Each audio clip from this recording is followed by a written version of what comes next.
Good evening, friends. Once again, welcome to my YouTube channel, advocate Amit Kumar Gupta.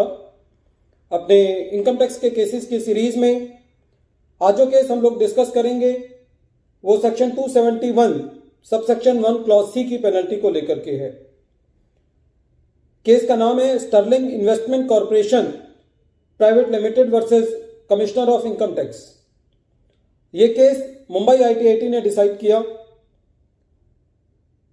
इस case के अंदर section 271 subsection 1 clause C की penalty को लगाने की बेसिकली मर्यादा के बारे में बताया गया है कि सेक्शन 271 सबसेक्शन 1 क्लॉज सी की पेनल्टी किन परिस्थितियों में एसएससी के ऊपर लगाई जाती है। यदि एसएससी ने कोई अपनी इनकम को कंसील किया है या गलत पर्टिकुलर सबमिट किए गए हैं, तब सेक्शन 271 सबसेक्शन 1 क्लॉज सी की पेनल्टी लगाई जा सकती है। सबसे इंपॉर्टेंट जो पहलू है वो इस पेनल्टी को लगाने के लिए वो ये है कि ये दिखना चाहिए कि एसएससी की इंटेंशन जो है वो खराब थी, वो इनएक्यूरेट पर्टिकुलर उसने जानबूझ के सबमिट किए या उसने कंसीलमेंट ऑफ इनकम जानबूझ के की है, क्योंकि हमारा लॉ इतना कॉम्प्लेक्स है कि एसएससी से कोई बोनाफाइड मिस्टेक भी हो सकती है। यह केस असेसमेंट ईयर 15-16 का है। एसएससी ने कॉर्पोरेट सोशल रिस्पॉन्सिबिलिटी के अंदर कुछ अमाउंट खर्चा किया था, जो कि एसएससी ने उसको अपना बिजनेस एक्सपेंडिचर क्लेम कर लिया। एसएससी की असेसमेंट चल रही थी। जब एसएससी की असेसमेंट चल रही थी तो असेसमेंट के दौरान ही एसएससी को यह लगा कि एसएससी को यह खर्चा क्लेम नहीं करना चाहिए था।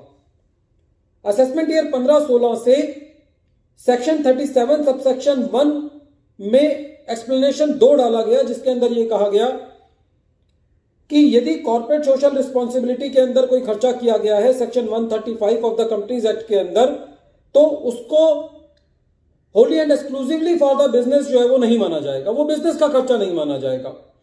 और इसीलिए एसएससी ने ड्यूरिंग द असेसमेंट प्रोसीडिंग्स सू मोटो बिना असेसिंग ऑफिसर के पॉइंट आउट किए बिना अपने इस खर्चे को जो उसने क्लेम कर लिया था उसको रिवर्स कर दिया और अपनी कंप्यूटेशन के अंदर इस खर्चे को ऐड कर दिया। एसएससी खुद सामने आया और उसने ये कहा कि ये मुझसे गलती हो गई थी। ये मैंने जब during the filing of the return of income मैंने इस खर्चे को क्लेम कर लिया, क्योंकि ये पहला साल था जिस साल इस खर्चे को डिसअलाउ किया था एक्सप्लेनेशन 2 ऑफ सेक्शन 37 सबसेक्शन 1 के अंदर। अब मुझे पता चला है कि मुझे ये खर्चा क्लेम नहीं करना था, इसलिए मैं इसको विड्रॉ करता हूं और एसएससी की असेसमेंट कर दी गई।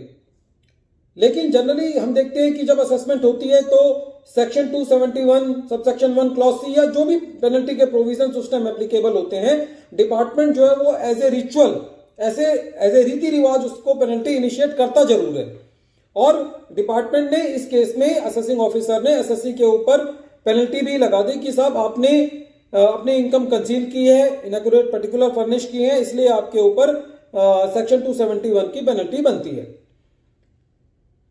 जब ये मैटर सीआईटी अपील के पास गया तो सीआईटी अपील ने भी इसको कंफर्म कर दिया, इसलिए एसएससी जो है वो आईटीआईटी में था अपनी मुद्दे को लेकर के, और आईटीआईटी ने ये कहा इस केस के अंदर कि बिना असेसिंग ऑफिसर के पॉइंट आउट किए बिना एसएससी ने खुद ही अपनी इस गलती को मान लिया था, क्योंकि ये पहला साल था जब ये एक्सप्लेनेशन ऐड की गई। तो किसी भी के लिए ये जानना बड़ा मुश्किल होता है कि कौन से प्रोविजंस जो हैं वो चेंज हुए हैं। तो एसएससी को जो है वो इस चीज की लिवरेज दी जानी चाहिए और एसएससी के ऊपर ये फिट केस नहीं है पेनल्टी लगाने के लिए।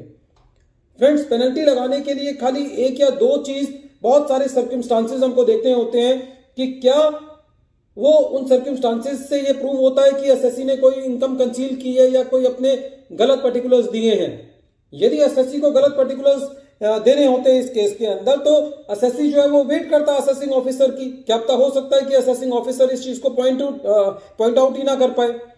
तो क्योंकि एसएससी खुद आगे आकर के उसने इसको अपने डिसअलाउंस को कबूल किया, उसने ये माना कि ये मेरा एडमिसेबल खर्चा नहीं है और उसको अपनी कंप्यूटेशन में ऐड किया, तो इस केस में मुंबई आईटीआईटी ने ये डिसीजन दिया कि this is not a fit case for levying the penalty because the assessee suo motu has come forward with the acceptance that he has wrongly claimed an expenditure under section 37 subsection 1. So the Mumbai ITAT gave the decision in favor of the assessee, and the penalty which was imposed by the assessing officer under section 271 subsection 1 clause C was deleted by ITAT.